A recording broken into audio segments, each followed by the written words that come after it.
ఇక శునకాల దాడిలో గాయపడ్డ జింకను హెచ్సియు పెట్రోలింగ్ సిబ్బంది కాపాడారు. గాయపడ్డ వన్యప్రాణిని చికిత్స నిమిత్తం వాహనంలో తరలించారు.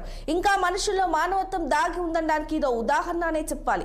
కుక్కల బారి నుంచి జింకను రక్షించి తరలిస్తున్నామని ABVP social media convener Sumanth తెలిపారు. వన్యప్రేమకు సంబంధించిన ఈ వీడియో సోషల్ మీడియాలో వైరల్ గా మారింది.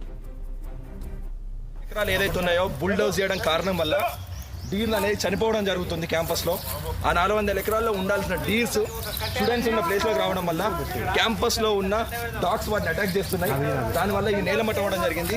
మనం డాగ్స్ అటాక్ చేయడం కారణం వల్ల జింక అనేది ప్రాణాపాయ స్థితిలో ఉంది. యూనివర్సిటీ టీం కూడా దీన్ని రెస్క్యూ చేస్తున్నారు. Just because of bulldozing the forest. 400 ఎకరాలు ఏదైతే బుల్డోజ్ చేశారో దాని కారణంగానే జింక అనేది ప్రాణాపాయ స్థితిలో ఉన్నది.